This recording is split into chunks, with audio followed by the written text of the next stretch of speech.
إن الحمد لله نحمده ونستعينه ونستغفره ونعوذ بالله من شرور أنفسنا ومن سيئات أعمالنا من يهده الله فلا مضل له ومن يضلل فلا هادي له وأشهد أن لا إله إلا الله وحده لا شريك له وأشهد أن محمدا عبده ورسوله يا أيها الذين آمنوا اتقوا الله حق تقاته ولا تموتن إلا وأنتم مسلمون أما بعد فإن خير الحديث كتاب الله وخير الهدي هدي محمد صلى الله عليه وسلم وشر الأمور محدثاتها وكل محدثة بدعة وكل بدعة ضلالة وكل ضلالة في النار. സഹോദരന്മാരെ, സത്യവിശ്വാസികളെ, പരിശുദ്ധ റമദാനിൽ നടന്നിട്ടുള്ള, നമ്മളെല്ലാം പലവട്ടം കേൾക്കുകയും പഠിക്കുകയും മനസ്സിലാക്കുകയും ചെയ്തിട്ടുള്ള ഇസ്ലാമിക ചരിത്രത്തിലെ ഒന്നാമത്തെ പ്രസിദ്ധമായ യുദ്ധമാണ് ബദർ യുദ്ധം എന്ന് പറയുന്നത്. അതിന്റെ ചരിത്രമോ അതിൽ പങ്കെടുത്ത ആളുകളുടെയും ഒട്ടകങ്ങളുടെയും കുതിരകളുടെയും വാളുകളുടെയും എണ്ണമോ ഒന്നും ഇവിടെ പറയാൻ ഉദ്ദേശിക്കുന്നില്ല. അതൊക്കെ നമ്മൾ പല പ്രാവശ്യം കേട്ടുപോയതാണ്. എന്തിനു വേണ്ടിയായിരുന്നു ബദർ യുദ്ധം ഉണ്ടായത്, അതിന്റെ പശ്ചാത്തലം എന്താണ്, അതിന്റെ കാരണം എന്താണ്, ഏത് ആളുകളും അല്ലെങ്കിൽ എന്ത് വിശ്വാസമുള്ള ആളുകളുമായിട്ടാണ് തമ്മിലാണ് ബദർ യുദ്ധം നടന്നത്, അതിൽ നമുക്ക് മനസ്സിലാക്കാനുള്ള കാര്യം എന്താണ്, അതിനെക്കുറിച്ച് വിശദീകരിക്കാനാണ് ഉദ്ദേശിക്കുന്നത്. ഒരിക്കലും ഒരു കൂടിയാലോചന നടത്തി ഒരു തീരുമാനമെടുത്താണ് ബദർ യുദ്ധത്തിന് പോകുന്നതെങ്കിൽ അങ്ങനെ ഒരു യുദ്ധം തന്നെ ഉണ്ടാകുമായിരുന്നില്ല. കാരണം രണ്ട് പക്ഷത്തിന്റെയും, അതിൽ മുസ്ലിങ്ങളുടെ പക്ഷത്തുള്ള ആളുകളുടെയും ആയുധങ്ങളുടെയും വാഹനങ്ങളുടെയും ഒക്കെ എണ്ണം അതാണ് സൂചിപ്പിക്കുന്നത്. അതിനുള്ള ശേഷി അവർക്കുണ്ടായിരുന്നില്ല. മക്കയിൽ നിന്ന് മദീനയിലേക്ക് ഹിജ്റ പോയി അവിടെ എത്തി രണ്ടാമത്തെ വർഷം, ഒരു വർഷം പിന്നിട്ടപ്പോഴാണ് ഈ ബദർ യുദ്ധം നടക്കുന്നത്.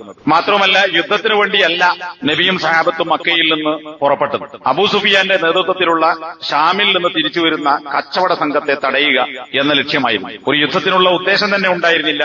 അതിനുള്ള കോപ്പുകളോ സന്നാഹങ്ങളോ അതും ഉണ്ടായിരുന്നില്ല. സൂറത്തുൽ അംഫാലിൽ 42-ാമത്തെ വചനത്തിൽ അല്ലാഹു സുബ്ഹാനഹു വ തആല പറയുന്നു, വലൗ തവാഅത്തും ലഅഖ്ലഫ്തും ഫിൽ മിആദ് ലഖ്തലഫ്തും ഫിൽ മിആദ്. നിങ്ങൾ പരസ്പരം ഒരു കരാർ ചെയ്ത് അല്ലെങ്കിൽ തീരുമാനമെടുത്തിരുന്നുവെങ്കിൽ ലഖ്തലഫ്തും ഫിൽ മിആദി, ആ മിആദിൽ, അതായത് യുദ്ധം നടക്കുന്ന മിആദ് എന്നാൽ വാഗ്ദത്ത സ്ഥലം, വാഗ്ദത്ത സമയം, നിശ്ചിത സമയം അതിനൊക്കെ ഉപയോഗിക്കും. ആ മിആദിൽ, ആ കരാറിൽ നിങ്ങൾ ഭിന്നിക്കുമായിരുന്നു എന്ന് പറഞ്ഞാൽ നബിയും സഹാബത്തും കൂടിയാലോചിച്ച് ഒരു യുദ്ധത്തിന് പോകണം എന്ന് തീരുമാനമെടുത്തതിന്റെ അടിസ്ഥാനത്തിലാണെങ്കിൽ തീർച്ചയായും അഭിപ്രായ വ്യത്യാസം ഉണ്ടാകുമായിരുന്നു. കാരണം എന്താ, യുദ്ധത്തിന് പോകാനുള്ള സന്നാഹം അവർക്കില്ല. മറിച്ച് അല്ലാഹു സുബ്ഹാനഹു വ തആല നിശ്ചയിച്ച് തീരുമാനിച്ച ഒരു ലക്ഷ്യത്തിനു വേണ്ടി അല്ലാഹു നടത്തിയതാണ് യുദ്ധം എന്നാണ് ഖുർആൻ വിശദീകരിക്കുന്നത്. സൂറത്തുൽ അംഫാലിലെ തന്നെ 6-ാമത്തെ ആയത്തിൽ അല്ലാഹു സുബ്ഹാനഹു വ തആല നിന്റെ വീട്ടിൽ നിന്ന് ഹഖ്ഖുമായി നിന്റെ റബ്ബ് നിന്നെ പുറത്തു കൊണ്ടുവന്നു എന്നാ പറയുന്നത്. അതായത് യുദ്ധത്തിന് പോകാൻ നബിയും സഹാബത്തും കൂടിയാലോചിച്ചെടുത്ത തീരുമാനമല്ല, അല്ലാഹു പുറപ്പെടുവിച്ചതാണ്. കമാ അഖ്റജക റബ്ബുക മിൻ ബൈതിക ബിൽ ഹഖ്, ഹഖ്ഖുമായി, സത്യവുമായി നിന്റെ വീട്ടിൽ നിന്ന് നിന്റെ റബ്ബ് നിന്നെ പുറപ്പെടുവിച്ചതുപോലെ. എന്നിട്ട് ഖുർആൻ പറയുന്നു, സത്യവിശ്വാസികളുടെ കൂട്ടത്തിൽ തന്നെ ചില ആളുകൾക്ക് വെറുപ്പുണ്ടായിരുന്നു. ഇങ്ങനെ പോകേണ്ടതുണ്ടോ? ഏത് യുദ്ധത്തിനല്ല, കച്ചവട സംഘത്തെ തടയാനാണ്. എന്നിട്ടും പോകേണ്ടതുണ്ടോ? വ ഇന്ന ഫരീഖൻ മിനൽ മുഅ്മിനീന ലകാരിഹൂൻ. സത്യവിശ്വാസികളിൽപ്പെട്ട ഒരു വിഭാഗം ആളുകൾ വെറുപ്പുള്ളവരായിരുന്നു ഈ പുറപ്പാടിനോട്. യുജാദിലൂനക ഫിൽ ഹഖ് ബഅദമാ തബയ്യന കഅന്നമാ യുസാഖൂന ഇലൽ മൗതി വഹും യൻദുറൂൻ. കാര്യം വ്യക്തമായതിനു ശേഷവും ഹഖിന്റെ കാര്യത്തിൽ ചില ആളുകൾ നിന്നോട് തർക്കിക്കുകയാണ്. കഅന്നമാ യുസാഖൂന ഇലൽ മൗതി. ഈ ആളുകൾ നബിയുടെ കൂടെ പോകുന്നത് കണ്ടാൽ അവരെ മരണത്തെ നോക്കിക്കൊണ്ടിരിക്കെ മരണത്തിലേക്ക് തെളിച്ചു കൊണ്ടുപോകപ്പെടുന്നത് പോലെയാണ് ചില ആളുകൾ പുറപ്പെടുന്നത്. ഇതൊക്കെ അതിന്റെ പശ്ചാത്തലവുമായി ബന്ധപ്പെട്ട് വിശുദ്ധ ഖുർആൻ പറഞ്ഞിട്ടുള്ളവയാണ്. ഇനി എന്ത് കാരണത്താലാണ് യുദ്ധം? സൂറത്തുൽ അംഫാലിലെ തന്നെ 17, 18, 19 വചനങ്ങളിൽ അല്ലാഹു സുബ്ഹാനഹു വ തആല ബദർ യുദ്ധത്തിൽ മലക്കുകളെ അയക്കുകയും മലക്കുകളോട് വിശ്വാസികൾക്ക് സ്ഥൈര്യം നൽകണമെന്നും കാഫിറുകളായ ആളുകളുടെ പെരടികൾ വെട്ടണമെന്നും അവരുടെ വിരലക്ഷങ്ങൾ മുറിച്ചു മാറ്റണമെന്നും ധാരാള മനുഷ്യരോടല്ല, മലക്കുകൾക്ക് അല്ലാഹു കൊടുത്ത നിർദ്ദേശം. ബദറിൽ പങ്കെടുക്കുന്ന മലക്കുകളോട് ഫളരിബു ഫൗഖൽ അഅന, കഴുത്തിന് മീതെ അവരെ ഛേദിച്ചു കളയുക, വിരലക്ഷങ്ങൾ മുറിച്ചു കളയുക, അവരുടെ ഹൃദയത്തിലേക്ക് നാം പേടിയിട്ട് കൊടുക്കും, കാഫിര്യങ്ങളുടെ ഹൃദയത്തിലേക്ക്. ഇതൊക്കെ അല്ലാഹു മലക്കുകൾക്ക് നൽകിയ സന്ദേശവും കാര്യങ്ങളുമാണ്. എന്തിനാണ് എന്തിനാണത് തൊട്ടടുത്ത വചനം പറയുന്നത് ദാലിക ബിഅന്നഹും ശാഖുല്ലാഹ വറസൂല വമൻ യുശാഖിഖില്ലാഹ വറസൂലഹു ഫഇന്നല്ലാഹ ശദീദുൽ ഇഖാബ്. മലക്കുകളെ അയച്ച് ആയുധമില്ലാത്ത സത്യവിശ്വാസികളെ സഹായിച്ച് എമ്പാടും ആളുകളോടുകൂടി സന്നാഹത്തോടുകൂടി യുദ്ധത്തിനായി ഒരുങ്ങിപ്പുറപ്പെട്ടു വന്ന മുശ്രിക്കുകളെ അള്ളാഹു നശിപ്പിച്ചത് ദാലിക ബിഅന്നഹും ശാഖുല്ലാഹ്. അതിനുള്ള കാരണം അവർ, അതായത് മുശ്രിക്കുകൾ അള്ളാഹുവിനോടും അള്ളാഹുവിന്റെ റസൂലിനോടും എതിരെ പ്രവർത്തിച്ചവരാകുന്നു. അള്ളാഹുവിൽ വിശ്വസിച്ചില്ല, അള്ളാഹുവിനെ മാത്രം ആരാധിക്കാൻ തയ്യാറായില്ല, മുഹമ്മദ് നബി സല്ലല്ലാഹു അലൈഹി വസല്ലമയെ നബിയായി അംഗീകരിച്ചില്ല, മാത്രമല്ല അവരോട് ശത്രുത പുലർത്തി, നാട്ടിൽ നിന്ന് പുറത്താക്കി, അവരുടെ സമ്പത്ത് മുഴുവൻ അവർ കൈക്കലാക്കി. ഇങ്ങനെയുള്ള പ്രവർത്തനങ്ങൾ അവർ നടത്തി. വമൻ യുശാഖിഖില്ലാഹ വറസൂല ഫഇന്നല്ലാഹ ശദീദുൽ ഇഖാബ്. ഇത് എക്കാലത്തുമുള്ള അള്ളാഹുവിനോടും റസൂലിനോടും എതിരെ പ്രവർത്തിക്കുന്ന ആളുകൾക്കുള്ള താക്കീത് കൂടിയാണ് അവസാനത്തെ ഭാഗം. അള്ളാഹുവിനോടും അവന്റെ ദൂതനോടും ആര് എതിരായി പ്രവർത്തിക്കുന്നുവോ അള്ളാഹു സുബ്ഹാനഹു വ തആല കഠിനമായി ശിക്ഷിക്കുന്നവനാണ് എന്ന താക്കീത് അവർക്ക് മാത്രമല്ല, ലോകാവസാനം വരെയുള്ള ആളുകൾക്കെല്ലാം താക്കീതാണ്. ദാലികും ഫദൂഖൂ, നിങ്ങൾക്ക് ആ ബദറിൽ കിട്ടുന്ന ശിക്ഷ നിങ്ങൾ അനുഭവിച്ചുകൊള്ളുക. അവിടെ തീരില്ല. വഅന്നലിൽ കാഫിരീന അദാബന്നാർ, അവിശ്വാസികൾക്ക് കഠിനമായ ശിക്ഷ നരകത്തിൽ വേറെ വരാനുണ്ട്. അപ്പോ അള്ളാഹുവിനോടും റസൂലിനോടും എതിരിട്ടു പ്രവാചകൻ കൊണ്ടുവന്ന അള്ളാഹു നബിയിലൂടെ ജനങ്ങൾക്ക് എത്തിച്ചു കൊടുത്ത ഇസ്ലാമാകുന്ന അള്ളാഹുവിനെ മാത്രം ആരാധിക്കുക എന്ന ഹക്ക് അവർ സ്വീകരിക്കാൻ തയ്യാറായില്ല എന്നതാണ്. രണ്ട് കക്ഷികളാണ്, ഒന്ന് നബിയും സഹാബത്തും, മറുഭാഗത്ത് അബൂജഹൽ അടക്കമുള്ള ആളുകളുടെ വമ്പിച്ച നിര. ഖുർആൻ ഈ രണ്ടു കൂട്ടരെ പരിചയപ്പെടുത്തിയത് എങ്ങനെയാണ്? ഖദ് കാനത് ലക്കും ഫീ ഫിഅത്തൈനിൽ തഖത, ബദറിൽ ഏറ്റുമുട്ടിയ രണ്ട് സംഘങ്ങളിൽ തീർച്ചയായും ദൃഷ്ടാന്തമുണ്ട്. ഫിഅത്തുൻ തുഖാതിലു ഫീ സബീലില്ലാഹ്, ഒന്ന് അള്ളാഹുവിന്റെ മാർഗത്തിൽ യുദ്ധം ചെയ്യുന്ന ആളുകളാണ്. അതായത് അള്ളാഹുവിനെ മാത്രമേ ആരാധിക്കാവൂ, അവനിൽ മറ്റാരെയും പങ്കുചേർക്കരുത് എന്ന അള്ളാഹുവിന്റെ മാർഗത്തിൽ യുദ്ധം ചെയ്യുന്നവർ. വ ഉഖ്റാ കാഫിറ, മറ്റേ കക്ഷി എതിർ കക്ഷി ആരാണ്? കാഫിറത്തുൻ, കാഫിറായ കക്ഷിയാണ്. കാഫിറായ കക്ഷി എന്ന് കേൾക്കുമ്പോൾ നമ്മളൊക്കെ മനസ്സിലേക്ക് വരിക നമ്മുടെ നാട്ടിലുള്ളതുപോലെ മുസ്ലിങ്ങളല്ലാത്ത നമ്മുടെ ഇന്ത്യയിലെ മതവിഭാഗങ്ങളോ അല്ലെങ്കിൽ ജൂതനോ ക്രിസ്ത്യാനിയോ അല്ലെങ്കിൽ ദൈവം തന്നെയില്ല, ലോകത്തിനൊരു സൃഷ്ടാവില്ല എന്ന് പറയുന്ന നിരീശ്വരവാദികളോ ആയ കാഫിറുകളെ കുറിച്ചാണ് ഈ പറഞ്ഞത് എന്ന് വിചാരിക്കരുത്. മറിച്ച് ഇവിടെ കാഫിർ എന്നാണ് ഉപയോഗിച്ചതെങ്കിലും കാഫിർ എന്ന വാക്കിൽ അതൊരു പൊതുപ്രയോഗമാണ്. ആ കാഫിറിൽപ്പെട്ട ഒരു ഇനമാണ് അള്ളാഹുവിൽ പങ്കുചേർക്കുന്ന ആളുകൾ, ശിർക്ക് ചെയ്യുന്നവർ. ആ ശിർക്ക് ചെയ്യുന്ന ആളുകളാണല്ലോ മക്കയിൽ നിന്ന് നബിക്കെതിരെ യുദ്ധം ചെയ്യാൻ വേണ്ടി വന്നത്. അവരെക്കുറിച്ചാണ്, ആ ശിർക്ക് ചെയ്യുന്ന ആളുകളെയാണ് ഖുർആൻ ഇവിടെ വ ഉഖ്റാ കാഫിറ, മറ്റൊന്ന് കാഫിറായ കക്ഷിയാണ് എന്ന് പറഞ്ഞത്. അപ്പോ അള്ളാഹു ഉണ്ടെന്ന് വിശ്വസിക്കുകയും എന്നാൽ അള്ളാഹുവിനെ മാത്രം ആരാധിക്കാൻ തയ്യാറാകാതിരിക്കുകയും അള്ളാഹുവിൽ പങ്കുചേർക്കുകയും ചെയ്ത കാഫിരീങ്ങളാണ് മറ്റേ ഭാഗത്ത് മുശ്രിക്കുകൾ. ഒന്ന് അള്ളാഹുവിന്റെ കക്ഷി. ഈ രണ്ട് കക്ഷികൾക്കിടയിൽ ആണ് യുദ്ധമുണ്ടായത്. എന്തുകൊണ്ട്? നേരത്തെ പറഞ്ഞതുപോലെ അള്ളാഹുവിനോടും നബിയോടും അവർ എതിര് പ്രവർത്തിച്ചു. മക്കയിൽ 13 കൊല്ലക്കാലം അവർ നടത്തിയത് ഈ ശിഖാഖാൻ, ഈ എതിരിടലാണ്. അതിന്റെ അനന്തരഫലമാണ് മദീനയിൽ എത്തിയതിനു ശേഷം മുസ്ലിങ്ങൾക്ക് അല്പം കൂടി വിശ്വാസികൾ അൻസാരികളുടെ സഹായമുണ്ടായി, മുസ്ലിങ്ങളുടെ എണ്ണത്തിൽ വർധനവുണ്ടായി. അതുകൊണ്ട് ഇതിന് മുസ്ലിങ്ങളെ സാമ്പത്തികമായും ശാരീരികമായി പീഡിപ്പിച്ചതിലപ്പുറം സാമ്പത്തികമായി കൂടി അവരെ തടയുകയും നശിപ്പിക്കുകയും ചെയ്യാനുള്ള ശ്രമങ്ങൾ മക്കയിൽ മുശ്രിക്കുകൾ നടത്തി എന്നതുകൊണ്ട് ഖുറൈശികളുടെ കച്ചവട സംഘത്തെ, അബൂ സുഫിയാന്റെ നേതൃത്വത്തിലുള്ള കച്ചവട സംഘത്തെ തടയുക, എന്നിട്ട് അവരുടെ സമ്പത്ത് പിടിച്ചെടുക്കുക. മുസ്ലിങ്ങളുടേത് കൊള്ളയടിച്ചതിന് പകരം ആ കൊള്ളയടിച്ച ആളുകളുടെ സമ്പത്ത് തിരിച്ചുപിടിക്കുക എന്നതാണ്. അതിനുവേണ്ടിയാണ് പോയത്, അല്ലാതെ ഏറ്റുമുട്ടലിലായിരുന്നില്ല. അപ്പോ ഈ കാരണം എന്തിനാണ് ബദർ ഉണ്ടായത് എന്നത് നമ്മൾ മനസ്സിലാക്കേണ്ടതുണ്ട്. ഇനി അതിന്റെ ലക്ഷ്യമെന്ത് എന്നതും സൂറത്തുൽ അംഫാൽ അതിൽ ഒരുപാട് ആയത്തുകളില്ല ബദറുമായി ബന്ധപ്പെട്ട സംഭവങ്ങൾ പറയുന്നുണ്ട്. നമ്മൾ അതൊക്കെ നിർത്തി വായിച്ചു നോക്കണം. സൂറത്തുൽ അംഫാൽ അതുപോലെ തന്നെ ആലു ഇമ്രാനിലും ഈ ബദറുമായി ബന്ധപ്പെട്ട കാര്യങ്ങൾ പറയുന്നു. അള്ളാഹു പറയാൻ വഇദ് യഅദുകുമുല്ലാഹു ഇഹ്ദ ത്വായിഫത്തൈൻ അന്നഹാ ലക്കും, അള്ളാഹു നിങ്ങൾക്ക് രണ്ട് കക്ഷികളിൽ ഒരു കക്ഷിയെ നിങ്ങൾക്ക് വാഗ്ദാനം ചെയ്തു. ഏതാണ് രണ്ട് കക്ഷി? ഒന്ന് അബൂ സുഫിയാന്റെ നേതൃത്വത്തിലുള്ള കച്ചവട സംഘം, രണ്ടാമത്തേത് അബൂ സുഫിയാന്റെ കച്ചവട സംഘത്തെ ലക്ഷ്യം വെച്ച് നബിയും സഹാബത്തും മദീനയിൽ നിന്ന് 150-150 കിലോമീറ്റർ ദൂരെയുള്ള ബദറിലേക്ക് തടയാൻ വേണ്ടി പുറപ്പെട്ടിട്ടുണ്ട് എന്ന വിവരം കിട്ടിയതിന്റെ അടിസ്ഥാനത്തിൽ, അബൂ സുഫിയാൻ പറഞ്ഞയച്ച വിവരത്തിന്റെ അടിസ്ഥാനത്തിൽ മക്കയിൽ നിന്ന് കച്ചവട സംഘത്തെ രക്ഷിക്കുവാനും അതിനെ എതിരിടാൻ വരുന്ന നബിയെയും സഹാബത്തുമായി യുദ്ധം നടത്താനും വേണ്ടി പുറപ്പെട്ട അബൂജഹലിന്റെ നേതൃത്വത്തിലുള്ള കക്ഷി. ഇതാണ് അള്ളാഹു പറയുന്നത്. ഈ രണ്ട് കക്ഷികളിൽ ഏതെങ്കിലും ഒരു കക്ഷിയെ അള്ളാഹു നിങ്ങൾക്ക് വാഗ്ദാനം ചെയ്തിരിക്കുന്നു. ഒന്നുകിൽ സായുധരല്ലാത്ത അബൂ സുഫിയാന്റെ കച്ചവട സംഘം, അല്ലെങ്കിൽ സായുധരായ അബൂജഹലിന്റെ നേതൃത്വത്തിലുള്ള കച്ചവട സംഘം. എന്നിട്ട് അള്ളാഹു പറയാൻ തവദ്ദൂന അന്ന ഗൈറ ദാത്തി ശൗകതി തകൂനു ലക്കും. യുദ്ധത്തിന് നബിയോടൊപ്പം പുറപ്പെട്ട ആളുകളെ കുറിച്ചാണ് പറയുന്നത്, സത്യവിശ്വാസികളെ കുറിച്ച് അള്ളാഹു പറയുന്നത്. നിങ്ങൾ ഇഷ്ടപ്പെടുന്നത് ആ ശക്തിയില്ലാത്ത ശൗക്കത്തില്ലാത്ത വിഭാഗത്തെയാണ്. അതായത് അബൂജഹലിന്റെ ടീമുമായിട്ടല്ല, മറിച്ച് അബൂ സുഫിയാന്റെ കച്ചവട സംഘത്തെയാണ് നിങ്ങളിൽ ചിലർ ഇഷ്ടപ്പെട്ടത്. കാരണം എന്താ? അതിൽ സമ്പത്തുണ്ട്, ആയുധമില്ല, ഒരു യുദ്ധത്തിനുള്ള സാഹചര്യമില്ല. അപ്പോ ആയുധമില്ലാത്തതുമായി ഏറ്റുമുട്ടാൻ നിങ്ങൾ ഇഷ്ടപ്പെട്ടു. തക്കൂനുലക്കും, അത് നിങ്ങൾക്ക് ലഭിക്കുവാൻ. പക്ഷേ വയുരീദുല്ലാഹു അൻ യുഹിഖൽ ഹഖ്ഖ ബികലിമാതിഹി വയഖ്തഅ ദാബിറൽ കാഫിരീൻ. എന്തിനാണ് ബദർ യുദ്ധം എന്ന് അള്ളാഹു വിശദീകരിക്കുന്നത് ഇവിടെയാണ്. നിങ്ങൾ കച്ചവട സംഘത്തെ ഉദ്ദേശിക്കുന്നു, എന്നാൽ അള്ളാഹുവിന്റെ ഉദ്ദേശം നിങ്ങൾക്ക് കച്ചവട സംഘം കിട്ടണമെന്നതല്ല, മറിച്ച് അൻ യുഹിഖൽ ഹഖ്ഖ ബികലിമാതിഹി, അള്ളാഹുവിന്റെ വചനങ്ങൾ കൊണ്ട്, അൽ ഹഖ്, ആ പരമസത്യം, ലാ ഇലാഹ ഇല്ലല്ലാഹ്, അള്ളാഹുവിനെ മാത്രമേ ആരാധിക്കാൻ പാടുള്ളൂ എന്ന ആ ഹക്കിനെ യാഥാർത്ഥ്യമാക്കാൻ ബദർ യുദ്ധത്തോടുകൂടി അള്ളാഹു ഉദ്ദേശിക്കുന്നു. വയഖ്തഅ ദാബിറൽ കാഫിരീൻ, മറുവശത്തുള്ള അള്ളാഹുവിനെ ആരാധിക്കുകയും എന്നാൽ അള്ളാഹുവിൽ പങ്കുചേർക്കുകയും ചെയ്യുന്ന കാഫിറുകളുടെ, ഇവിടെ ഉപയോഗിച്ചത് കാഫിർ എന്നുള്ള വാക്കാണ്, ഉദ്ദേശിക്കുന്നത് ശിർക്ക് ചെയ്യുന്ന കാഫിറുകളായ മക്കയിലെ അറബികളെ കുറിച്ചാണ്. അവരുടെ വാല് മുറിച്ച് കളയാൻ, മൂട് ചേരിച്ച് കളയുവാൻ ഉദ്ദേശിക്കുന്നു. അവന്റെ മൂട് മുറിച്ചു, നമ്മൾ മരട് മുറിച്ചു എന്നൊക്കെ പറഞ്ഞാൽ എന്താ? അവരെ സമൂലമായി നാശം വരുത്തുക. വയഖ്തഅ ദാബിറൽ കാഫിരീൻ, കാഫിറുകളുടെ മൂട് മുറിക്കാൻ, മരട് മുറിക്കാൻ അള്ളാഹു ഉദ്ദേശിക്കുന്നു. അപ്പൊ ഈ മുസ്ലിങ്ങളോട് കൊടും ക്രൂരത ചെയ്ത കാഫിറുകളെ നാശം വരുത്തുവാനും അള്ളാഹുവിന്റെ ഹക്ക്, ആ ഇസ്ലാം എന്ന കലിമത്തു തൗഹീദിനെ അള്ളാഹുവിന്റെ കൽപ്പനകൾ കൊണ്ട്, വചനങ്ങൾ കൊണ്ട് യാഥാർത്ഥ്യമാക്കുവാനും ബദർ യുദ്ധം കൊണ്ട് അള്ളാഹു ഉദ്ദേശിക്കുന്നു. ആ ഉദ്ദേശം നടന്നു, അള്ളാഹു ഉദ്ദേശം നടന്നു. അതുകൊണ്ടാണ് അള്ളാഹു നിന്നെ പുറപ്പെടുവിച്ചതാണ് എന്ന് പറഞ്ഞത്. വീണ്ടും പറയുന്നു, ലിയുഹിഖൽ ഹഖ്ഖ വയുബ്തിലൽ ബാത്തിൽ, ഹക്കിനെ സാക്ഷാത്കരിക്കുവാനും ഹക്കിന്റെ വിപരീതമായ ബാത്തിലിനെ, അതിനെ പൊളിച്ചു കളയുവാനും വേണ്ടി. വലൗ കരിഹൽ മുജ്രിമൂൻ, പാപികളായ ആളുകൾക്ക് വെറുപ്പാണെങ്കിലും. ഖുർആനിൽ പാപികൾ, ഈ മുജ്രിം എന്ന വാക്കുപയോഗിച്ചത് കാഫിറുകളെ കുറിച്ചും മുശ്രിക്കുകളെ കുറിച്ചുമാണ്.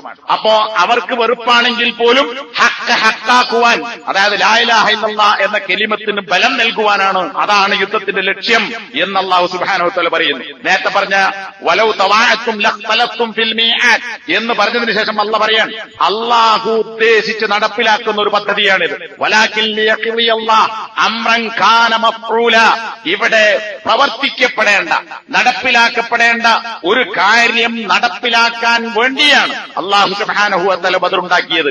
എന്താണ് ആ ലക്ഷ്യം? എന്താണ് ആ കാര്യം? ലിയഹ്ലിക മൻ ഹലക അൻ ബയ്യിന, ചാകുന്നവൻ വ്യക്തമായ തെളിവിന്റെ അടിസ്ഥാനത്തിൽ ചാകാനും, വയഹ്യാ മൻ ഹയ്യ അൻ ബയ്യിന, ജീവിച്ചിരിക്കുന്നവൻ വ്യക്തമായ തെളിവിന്റെ അടിസ്ഥാനത്തിൽ ജീവിക്കാനും വേണ്ടി. ഇതാണ് ലക്ഷ്യം. എന്താണ് ഇവിടെ ചാകുന്നവൻ തെളിവോടുകൂടി ചാകുവാൻ എന്ന് പറഞ്ഞത്? അത് മുശ്രിക്കുകളെ സംബന്ധിച്ചാണ്. അള്ളാഹുവിനെ മാത്രമേ ആരാധിക്കാൻ പാടുള്ളൂ, അവനല്ലാതെ മറ്റാരോടും ദുആ ചെയ്യാൻ പാടില്ല എന്ന ഹഖ് നബി സല്ലല്ലാഹു അലൈഹി വസല്ലമയുടെ കേട്ടും കണ്ടും മനസ്സിലാക്കിയ ആളുകൾ അത് സ്വീകരിക്കാതെ അവൻ ചത്തുപോകുന്നത്, പ്രമാണം ലഭിച്ചിട്ടും അത് സ്വീകരിക്കാതെ ചാകലാണ്. അങ്ങനെ തെളിവോടുകൂടി ചത്തുപോകാൻ വേണ്ടിയും, വയഹ്യാമൻ ഹയ്യ അൻ ബയ്യിന, ജീവിച്ചിരിക്കുന്നവൻ തെളിവോടുകൂടി.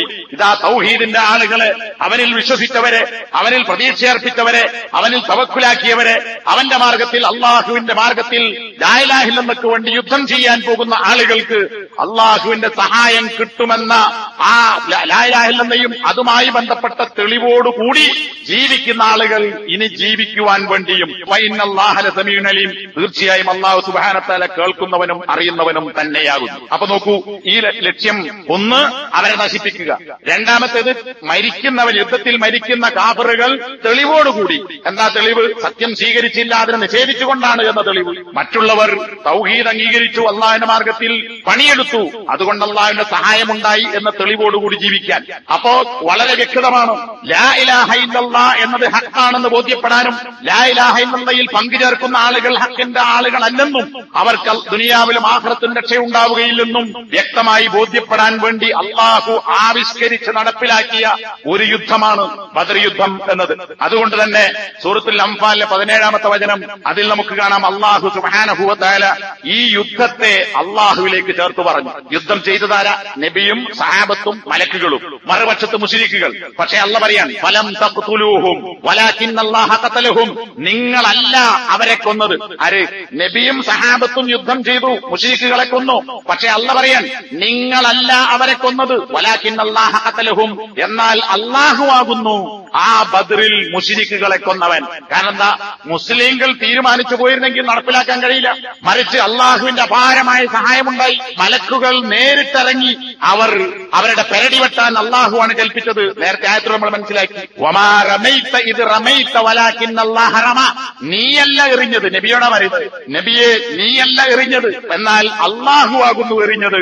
എറിയെന്ന അമ്പെയ്യുന്നത് എയ്ത്താണ്. പിന്നെ മണ്ണ് വാരി എറിഞ്ഞു എന്ന റിപ്പോർട്ടുകൾ കാണാം.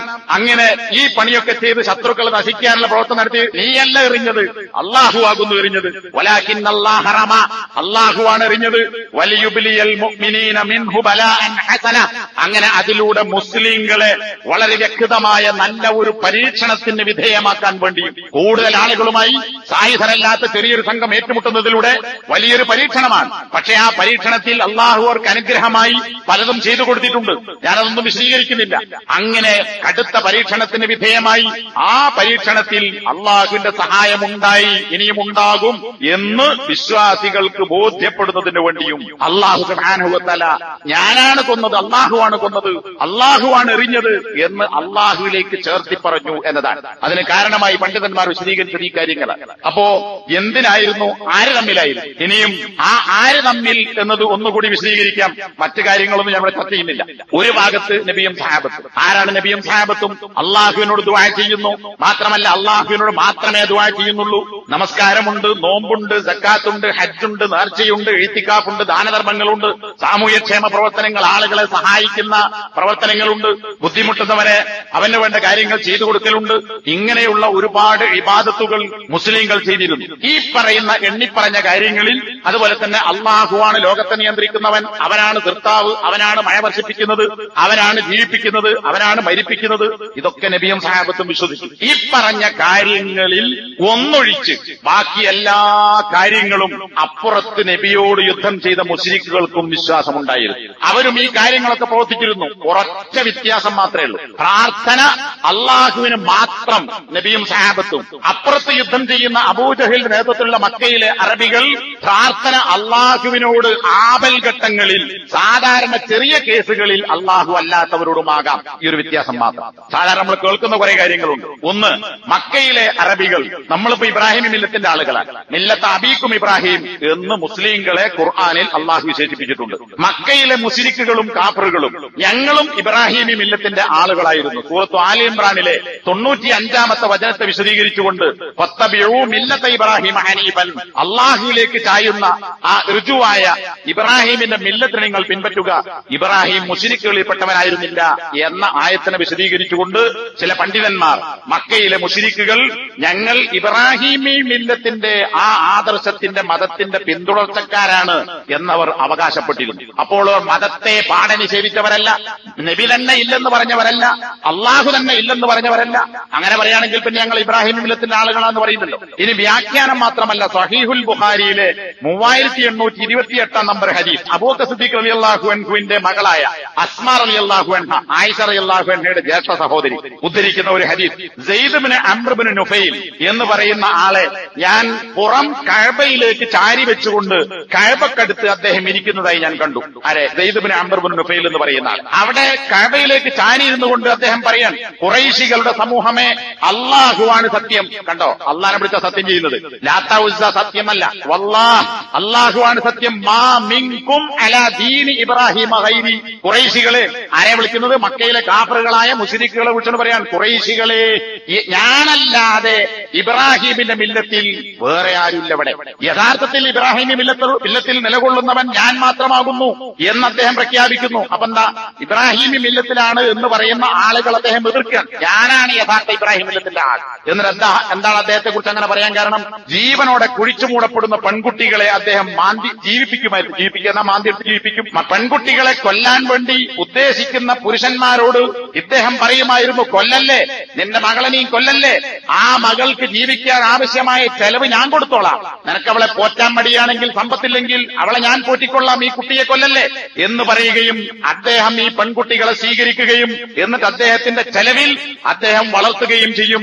വളർന്ന് വലുതായാൽ കൊല്ലാൻ കൊണ്ടുവന്ന ഈ ബാപ്പയോട് ഇദ്ദേഹം പറയും, ഇതാ നിന്റെ കുട്ടി വേണമെങ്കിൽ നീ പിടിച്ചോ, ഇനി നീ അവൾക്ക് ഇനിയും ചെലവ് വേണമെങ്കിൽ ഞാൻ തരാൻ നിനക്ക് എന്ന് പറയുന്ന ആളായിരുന്നു Zaid bin Amr bin Nufail. ഇത് കഥയല്ല, ഇമാം ബുഖാരി റഹിമഹുല്ലാഹ് സഹീഹിൽ ഉദ്ധരിച്ചതാണ്. അപ്പൊ എന്താ, ഇങ്ങനത്തെ നല്ല മനുഷ്യന്മാരുണ്ടെന്ന് മാത്രമല്ല ഇബ്രാഹിം ഇന്നത്തിന്റെ ആളുകളാണ് ഞങ്ങൾ. ലോകത്ത് ജൂതന്മാരും ക്രിസ്ത്യാനികളും മുസ്ലിങ്ങളും ഒരുപോലെ അവകാശപ്പെടുന്നതാണ് ഇബ്രാഹിം മില്ലത്ത്. എല്ലാവരും ഇബ്രാഹിമികളാണ്, ഇബ്രാഹിമിന്റെ പിന്മുറക്കാരാണ് എന്ന് അവകാശപ്പെടുന്നു. യഥാർത്ഥ പിന്മുറക്കാരാരാ? മുഹമ്മദ് നബിന്റെ തൗഹീദിന്റെ ആളുകളാണ്. അപ്പോ ആ ഒരു വിശ്വാസം അവർക്കുണ്ടായിരുന്നു. പിന്നെ സൂറത്ത് സുഖ്റുഫ്, സൂറത്ത് ലുഖ്മാൻ, സൂറത്ത് സുമർ ഇതുപോലുള്ള ആയത്തുകളിൽ ആകാശഭൂമികളെ സൃഷ്ടിച്ചതാരാണ്?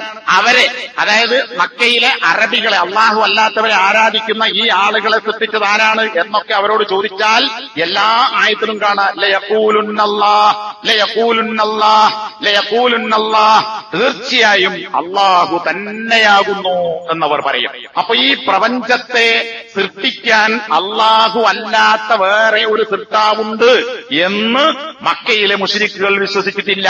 അപ്പൊ അള്ളാഹുവിനെ ഖാലിഖായി, സൃഷ്ടാവായി അവർ അംഗീകരിച്ചിരുന്നു എന്നത് ഒന്നിലധികം ആയത്തുകളിൽ അള്ളാഹു പ്രസ്താവിച്ചിട്ടുണ്ട്. സൂറത്ത് യൂനുസിലെ 31-ാമത്തെ വചനം, ആകാശത്തു നിന്നും ഭൂമിയിൽ നിന്നും നിങ്ങൾക്ക് ഭക്ഷണം നൽകുന്നവനാരാണ്? നിങ്ങളുടെ കേൾവിയെയും കാഴ്ചകളെയും ഉടമപ്പെടുത്തുന്നവനാരാണ്? ജീവനില്ലാത്തവയിൽ നിന്ന് ജീവൻ ഉള്ളതിനെയും ജീവൻ ഉള്ളതിൽ നിന്ന് ജീവൻ ഇല്ലാത്തതിനെയും പുറത്തു കൊണ്ടുവരുന്നവനാരാണ്? അതായത് മരിച്ചാൽ ജീവിപ്പിക്കുന്നവനാരാണ്? ജീവനില്ലാതെ കിടക്കുന്ന ചെടികൾക്ക് ജീവൻ നൽകിയതിനെ ഉണ്ടാക്കുന്നതാരാണ്? ഇതൊക്കെ ആരാ ചെയ്യുന്നത്? കാര്യങ്ങൾ നിയന്ത്രിക്കുന്നതാരാണ്? ഇതിനൊക്കെയുള്ള മറുപടി എന്താ? അള്ളാഹു ആണെന്നവർ പറയും. സൂറത്ത് യൂനുസ് 31-ാമത്തെ ആയത്ത്. ഇന്നിപ്പോ ലോകം നിയന്ത്രിക്കുന്നത് ആര് എന്ന് ചോദിച്ചാൽ CM മടവൂരാണ് എന്ന് ധൈര്യമായി പറയുന്ന, അള്ളാഹുവിനെ പോലും CM-ന്റെ കയ്യിലൊതുക്കിയ, കളിപ്പാവയാക്കിയ മുസ്ലിങ്ങൾ എന്ന് പറയുന്ന കെലിമ ചൊല്ലിയ ആളുകളാണ് നമ്മുടെ നാട്ടിലുള്ളത്. എന്നാൽ ഒരിക്കലും മക്കയിലെ ഒരറബിയും ഈ ലോകം നിയന്ത്രിക്കുന്നതോ അതിന്റെ എന്തെങ്കിലും ഒരു കാര്യമോ ഒരു പങ്കോ അവർക്കുണ്ട്, അള്ളാഹു അല്ലാത്തവർക്കുണ്ട് എന്ന് മക്കയിലെ ഒരു മുശ്രിക്കും വിശ്വസിച്ചിട്ടില്ല. സൂറത്തുൽ അൻകബൂത്തിലെ 61 മുതൽ 63 വരെയുള്ള ആയത്തുകളിൽ ഈ സൃഷ്ടിക്കുകയും സൂര്യചന്ദ്രനെ കീഴ്പ്പെടുത്തുകയും അതുപോലെ തന്നെ ജീവിപ്പിക്കുകയും നിയന്ത്രിക്കുകയും ചെയ്യുന്നതാര്? ഈ 3 കാര്യങ്ങൾ വിശദമായി ചോദിക്കുന്നുണ്ട്. അതിനും അവർക്ക് മറുപടിയില്ല. യഖൂലുന്നല്ലാഹ്, അതുപോലെ തന്നെ മഴ വർഷിപ്പിക്കുന്നതാര്? അത് അള്ളാഹുവാണ്, അള്ളാഹു തന്നെയാണ് എന്നവർ പറയും. എന്നാൽ ഇന്ന് മലപ്പുറം ജില്ലയിലെ മമ്പുറം ജാറത്തിൽ കഞ്ഞിയും ചക്കയും വിളമ്പി ജാറത്തിലെ കൊടിയെടുത്ത് ജാറം തവാഫ് ചെയ്താൽ മഴ പെയ്യും എന്ന് വിശ്വസിക്കുന്നവരാണ് ഇന്നും കേരളത്തിലെ ജനങ്ങൾ. എന്നാൽ മക്കയിലെ അറബികൾ വിശ്വസിച്ചത് മഴ വർഷിപ്പിക്കുന്നവൻ അള്ളാഹു ആകുന്നു. ആര് വിചാരിച്ചാലും മഴ പെയ്യിപ്പിക്കാൻ സാധിക്കുകയില്ല. ഇപ്പൊ ഈ അടുത്ത് അമേരിക്കയിൽ വലിയ തീപിടുത്തമുണ്ടായി, ഒരുപാട് നാശങ്ങളുണ്ടായി. മഴ പെയ്യിപ്പിക്കാൻ കഴിയും എന്ന് പറഞ്ഞ ചില രാസവസ്തുക്കൾ വെതറിയാൽ കാർമേഘങ്ങളിൽ നിന്ന് മഴ വർഷിപ്പിക്കാൻ അല്ലെങ്കിൽ മഴയാക്കി മാറ്റാൻ സാധിക്കുമെന്നത് സത്യമാണ്. പക്ഷെ എന്തുകൊണ്ട് അമേരിക്കയിൽ തീപിടുത്തമുണ്ടായിട്ട് നശിപ്പിക്കാൻ വലിയ സമ്പന്നരായ ആളുകളും വ്യവസായികളും അതുപോലെ തന്നെ ഭയങ്കര ടെക്നോളജിയുമുള്ള ആളുകൾക്ക് എന്തുകൊണ്ട് മഴ വർഷിച്ചാൽ തീ കിട്ടാൻ സാധിക്കില്ല? അത് മനുഷ്യമാക്കൊണ്ട് നടപ്പിലാക്കാൻ പറ്റുന്ന ഒരു പദ്ധതിയാണ്. സാമ്പത്തികമായി മനുഷ്യന്റെ കയ്യിൽ വെക്കുന്നതാണോ? അല്ല. പിന്നെ അള്ളാഹുവിന് റുബൂബിയത്ത്, ഉലൂഹിയത്ത്, നേരത്തെ പറഞ്ഞതൊക്കെ റുബൂബിയത്താണ്. റുബൂബിയത്ത് മക്കയിലെ മുശ്രിക്കുകൾ പൂർണ്ണമായി വകവെച്ചു കൊടുത്തു. പിന്നെ അസ്മാഉ സിഫാത്ത്, നാമവിശേഷണങ്ങൾ, ഇതും മക്കയിലെ മുശ്രിക്കുകൾക്ക് ചിലതിൽ വിശ്വാസമുണ്ടായിരുന്നു, ചിലത് അവർ എതിർത്തു. റഹ്മാൻ എന്ന സിഫത്ത് അവർ അംഗീകരിച്ചില്ല. ഹുദൈബിയ സന്ധി എഴുതിയപ്പോ ബിസ്മില്ലാഹിർ റഹ്മാനിർ റഹീം എന്ന് കരാറിന്റെ മുകളിൽ എഴുതി. അപ്പോ അവരുടെ ഭാഗത്ത് നിന്ന് പങ്കെടുത്ത പ്രതിനിധി പറഞ്ഞു, മുഹമ്മദെ, ഇത് ഞങ്ങൾ അംഗീകരിക്കില്ല, അള്ളാഹു ഞങ്ങൾ അംഗീകരിക്കാം, ബിസ്മില്ല എന്ന് എഴുതിക്കോ, പക്ഷെ അർറഹ്മാനി റഹീം എന്ന് എഴുതാൻ പറ്റില്ല. അലി അള്ളാഹുവിനെ മയക്കാൻ കൂട്ടാക്കിയില്ല. ഞാൻ എഴുതി, ഞാൻ മയക്കൂലായിരുന്നു. നബി കാണിച്ചു കൊടുക്കാൻ വേണ്ടി ആവശ്യപ്പെട്ടു. അങ്ങനെ കാണിച്ചു. നബിക്ക് എഴുതാൻ അറിയില്ല, വായിക്കാൻ അറിയില്ല. അപ്പൊ ഏതാണ് അർറഹ്മാനി റഹീം? കാണിച്ചു കൊടുത്തത് നബി മായിച്ചു എന്നാണ്. അപ്പൊ അതവർ നിഷേധിച്ചു. എന്നാൽ ചിലരവർ അംഗീകരിച്ചിരുന്നു. സൂറത്ത് സുഖ്റുഫിലെ 9-ാമത്തെ ആയത്ത് ഈ പറയുന്ന ആകാശഭൂമികൾ സൃഷ്ടിച്ചതാര് എന്ന് ചോദിച്ചാൽ അവർ പറയും അള്ളാഹു തന്നെയാകുന്നു. എന്നിട്ട് ആ ആയത്ത് അവസാനിപ്പിക്കുന്നത് അള്ളാഹു ആണ് എന്ന് പറഞ്ഞതല്ല, ഖലഖഹുന്ന അൽ അസീസുൽ അലീമു. രണ്ടും അള്ളാന്റെ സിഫത്ത്, അള്ളാന്റെ പേരാണ്. അസീസ്, പ്രതാപവാൻ. പ്രതാപവാൻ എന്നാൽ കാര്യങ്ങൾ തീരുമാനിക്കാനും പ്ലാൻ ചെയ്യാനും അതേപടി ന്യൂനതയില്ലാതെ നടപ്പിലാക്കാനും കഴിയുന്നവൻ, അവനാണ് പ്രതാപവാൻ. നമുക്ക് പ്ലാൻ ചെയ്യാൻ പറ്റും, കണക്കൂട്ടാൻ പറ്റും, നടപ്പിലാക്കാൻ കഴിയില്ല. ശരിയാവാം, ശരിയല്ലാതിരിക്കാം, പ്ലാൻ ചെയ്തതിന്റെ അപ്പുറത്ത് സംഭവിക്കാം, പ്ലാൻ ചെയ്തത് സംഭവിക്കാതെ പോകാം. എന്നാൽ അള്ളാഹു തീരുമാനിച്ചതിൽ മാറ്റമുണ്ടാവുകയില്ല, അത് അതേപടി നടക്കും. അതാണ് അള്ളാഹു അസീസാണ്, അള്ളാഹു അലീമാണ്, സർവവും അറിയുന്നവനാകുന്നു അള്ളാഹു എന്നാണ് മക്കയിലെ അറബികൾ സഹാബികൾ നൽകിയ മറുപടി. ഇവിടെ അള്ളാഹു എന്ന് പറഞ്ഞിട്ടില്ല, അള്ളാഹുവിന്റെ രണ്ട് ഇസ്മുകൾ, രണ്ട് പേരുകൾ, രണ്ട് വിശേഷണങ്ങൾ എടുത്തു പറഞ്ഞു. അപ്പോ ചില ഇസ്മുകൾ അവർ അംഗീകരിച്ചിരുന്നു. ഇനി അവർ ചെയ്യുന്ന ആരാധനാ കർമ്മങ്ങൾ അള്ളാഹുവിൽ രക്ഷ കിട്ടാൻ വേണ്ടി എന്ന വിശ്വാസത്തോടു കൂടി അവർ ചെയ്യുന്ന കാര്യങ്ങൾ, ഇതൊക്കെ നിങ്ങൾക്ക് ആരാ പഠിപ്പിച്ചെന്നത്? നമ്മുടെ നാട്ടിൽ ഇത്തരം പല ആചാരങ്ങളും ചെയ്യുന്ന ആളുകളോട് ഇതൊക്കെ ആരാ പഠിപ്പിച്ചതെന്ന് ചോദിച്ചാൽ അവരെന്താ പറയാ? അതിന്ന പാപ്പ പറഞ്ഞതാണ്, മറ്റേ സയ്യിദ് പറഞ്ഞതാണ്, ഓറ് പറഞ്ഞതാണ്, മറ്റേ തങ്ങൾ പറഞ്ഞതാണ്, ആ ഉസ്താദ് പറഞ്ഞതാണ് എന്ന് പറയും. ഖുർആനിലെ ഹദീസിലുണ്ടോ ചോദിച്ചാൽ അതില്ല, ഞങ്ങൾക്കത് മതി എന്നാണ് നമ്മുടെ നാട്ടിലെ ഭൂരിപക്ഷ മുസ്ലിങ്ങളുടെ വാദം. എന്നാൽ മക്കയിലെ മുശ്രിക്ക് ഇതേതെങ്കിലും തങ്ങളുപ്പാപ്പ പറഞ്ഞതാണ്, ഏതെങ്കിലും ബീവിയോ ബാവയോ പറഞ്ഞതാണ് എന്ന് പറഞ്ഞില്ല. അവർ ചെയ്യുന്ന പ്രവർത്തനങ്ങൾ ഖുർആൻ, അവർ ചെയ്യുന്ന ഇബാദത്ത് എന്ന നിലയ്ക്ക് ചെയ്ത കാര്യങ്ങളെക്കുറിച്ച് ഖുർആൻ ഫാഹിഷത്ത്, തോന്നിവാസം എന്നാണ് പറഞ്ഞത്. അതിനവർ പറയുന്ന മറുപടി വജദന അലൈഹ ആബാഅന, ഞങ്ങളുടെ പൂർവ്വപിതാക്കന്മാരെ ഇതിലാണ് ഞങ്ങൾ കണ്ടത്. നമ്മുടെ നാട്ടിലെ ജനങ്ങൾ എന്താ പറയാ? നമ്മുടെ നാട്ടിലെ ഭൂരിപക്ഷ മുസ്ലിങ്ങൾ എന്താ പറയാ? നിങ്ങൾക്ക് എന്താ തെളിവ്? ഞങ്ങളുടെ ബാപ്പപ്പാപ്പമാരങ്ങനെയാണ് ചെയ്തു വന്നത്. ഇതേ മറുപടിയാണ് മക്കയിലെ മുസ്ലിക്കും പറഞ്ഞത്. പിന്നെയോ വല്ലാഹു അമറനാ ബിഹാ, നോക്കണം, അള്ളാഹു ആകുന്നു ഇക്കാര്യങ്ങൾ ചെയ്യാൻ ഞങ്ങളോട് കൽപ്പിച്ചത്. അപ്പൊ അള്ളാഹിൽ വിശ്വാസമുണ്ടോ? വിശ്വാസമുണ്ട്. അള്ളാഹുവിന്റെ ശരീഅത്തിൽ വിശ്വാസമുണ്ടോ? ശരീഅത്തിൽ വിശ്വാസമുണ്ട്. അള്ളാഹു ആകുന്നു ഞങ്ങൾ ഈ ചെയ്യുന്ന നേർച്ചകളും വഴിപാടുകളും ഒക്കെ ചെയ്യാൻ ഞങ്ങളോട് കൽപ്പിച്ചത് അള്ളാഹുവാണ്. ഇത് വേറെ ആരെങ്കിലും പറഞ്ഞ ഒരു കാര്യമല്ല. അതുകൊണ്ടാണ് ഞങ്ങൾ ഇബ്രാഹിം മില്ലത്തിന്റെ ആളുകളാണെന്ന് പറയുന്നത്. ആ ഇബ്രാഹിം മില്ലത്ത് എന്താ? അള്ളാഹു കൊടുത്തതാണ്, അത് തന്നെയാണ് ഞങ്ങൾ ചെയ്യുന്നത് എന്നും അവർ വിശ്വസിച്ചിരുന്നു. ഇനി അവരുടെ ഇബാദത്തുകൾ പരിശോധിച്ചു നോക്കിയാൽ പലവട്ടം നമ്മൾ മനസ്സിലാക്കിയത് കൊണ്ട് ഞാൻ വിശദീകരിക്കുന്നില്ല. ആപൽഘട്ടങ്ങളിൽ കടലിൽ യാത്ര ചെയ്ത് തിരകൾ മൂടി, അതുപോലെ തന്നെ കാറ്റിലകപ്പെട്ട് കപ്പൽ മുങ്ങാൻ പോകുന്നു എന്ന് കാണുമ്പോൾ അപകടങ്ങളിൽ അവർ അള്ളാഹുവിനോട് മാത്രം ദഅവുല്ലാഹ മുഖ്ലിസീന ലഹുദ്ദീന, കീഴ്വണക്കത്തെ അള്ളാഹുവിന് മാത്രമാക്കി മറ്റാരെയും ചേർക്കാതെ അള്ളാഹുവിനോട് മാത്രം അവർ ദുആ ചെയ്തിരുന്നു. സൂറത്തുൽ ലുഖ്മാൻ, സൂറത്തുൽ അൻകബൂത്ത്, സൂറത്ത് യൂനുസ്, 3 സൂറത്തുകളിൽ അള്ളാഹു സുബ്ഹാനഹു വ തആല ഇത് പറഞ്ഞിട്ടുണ്ട്. മാത്രമല്ല സൂറത്ത് യൂനുസ് കാണാം, ഞങ്ങളെ ഈ കപ്പൽ അപകടത്തിൽപ്പെടാതെ രക്ഷപ്പെടുത്തിയാൽ അള്ളാഹുവേ നീ ഞങ്ങളെ രക്ഷിക്കുകയാണെങ്കിൽ ലനകൂനന്ന മിനശ്ശാകിരീൻ, നിനക്ക് ശുക്ർ ചെയ്ത് നന്ദിയുള്ളവരായി ഞങ്ങൾ ജീവിക്കുക തന്നെ ചെയ്യും എന്ന ഒരു ഓഫർ അള്ളാഹുവിന് അങ്ങോട്ട് കൊടുക്കുകയും ചെയ്തിരുന്നു എന്നതാണ്. ഇനി അബ്രഹത്ത് യമനിൽ നിന്ന് ആനപ്പടയുമായി വന്നു കഅബാലയത്തെ പൊളിക്കാൻ. നീണ്ട ചരിത്രമാണ്. സൂറത്തുൽ ഫീൽ, അലം തറ കൈഫ ഫഅല റബ്ബുക ബി അസ്ഹാബിൽ ഫീൽ എന്ന വചനത്തിന്റെ വിശദീകരണത്തിൽ തഫ്സീറുകളിൽ പോലും രേഖപ്പെടുത്തിയിട്ടുണ്ട്. ശരിയാണോ അല്ലേ എന്നറിയില്ല. എല്ലാവരും പറയുന്ന ഒരു കാര്യം എന്നുള്ളത് തഫ്സീറിലും കൊടുത്തത്. ഏതായാലും ഇതിനെ അപ്പുറത്തുള്ള ആളുകളും എതിർക്കുകയില്ല, അള്ളാഹു അല്ലാത്തവർ ദുആ ചെയ്യുന്നവരും എതിർക്കുകയില്ല. അതുകൊണ്ട് ഇവിടെ ഉദ്ധരിക്കാം, ഇമാം ബഗവി അതുപോലെ വേറെയും പല തഫ്സീറുകളിൽ കൊടുത്തൊരു കാര്യം, അബ്ദുൽ മുത്തലിബാണ് അന്ന് ഖുറൈശികളുടെ നേതാവ്, മുശ്രിക്കുകളുടെ നേതാവ്. അബ്ദുൽ മുത്തലിബിന്റെ 200 ഒട്ടകങ്ങളെ അബ്രഹത്ത് എന്ന് പറയുന്ന യമനിലെ രാജാവ് കഅബ പൊളിച്ച് ഹജ്ജും ഉംറയൊക്കെ അദ്ദേഹത്തിന്റെ നാട്ടിലെ ക്ഷേത്രത്തിലേക്ക്, ചർച്ചിലേക്ക് മാറ്റാൻ വേണ്ടി പദ്ധതിയിട്ടിട്ടാണ് ആനയും കൊണ്ടുവരുന്നത്. അങ്ങനെ അദ്ദേഹം അബ്ദുൽ മുത്തലിബിന്റെ 100 ഒട്ടകങ്ങളെ പിടിച്ചു. അബ്ദുൽ മുത്തലിബ് അബ്രഹത്തിന്റെ കൊട്ടാരത്തിലേക്ക്, അബ്രഹത്തിന്റെ അടുക്കലേക്ക് ചെന്നു. എന്നിട്ട് ആളുകൾ പരിചയപ്പെടുത്തി, ഇത് ഖുറൈശികളുടെ നേതാവാണ്, അയാൾ ഇന്ന കാളാണ്, നല്ല മനുഷ്യനാണ് എന്നൊക്കെ പറഞ്ഞു.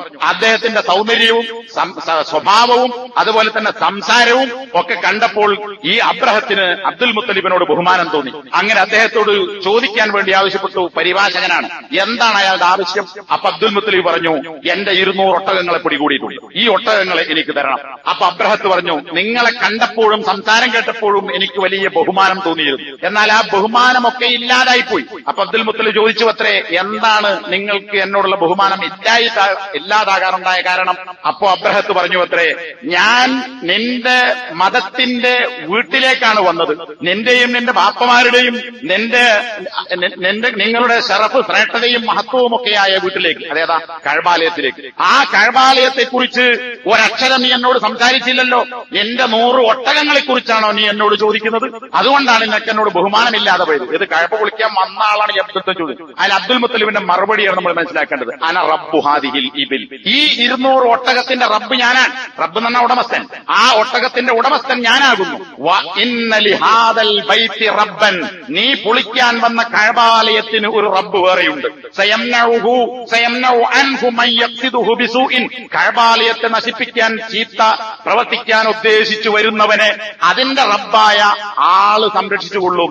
ഒട്ടകം എന്റേതാണ്, അതിനെ ഞാനാണ് സംരക്ഷിക്കേണ്ടത്. അതുകൊണ്ട് ഞാൻ ഒട്ടകത്തിന്റെ കാര്യം ചോദിച്ചത്. അതിന് വേറെ ആളുണ്ട്, അതാള് നോക്കിക്കൊള്ളും. അപ്പൊ നോക്കൂ, കഅബാലയത്തിന്റെ റബ്ബുണ്ട്, അത് അല്ലാഹുവാണ്.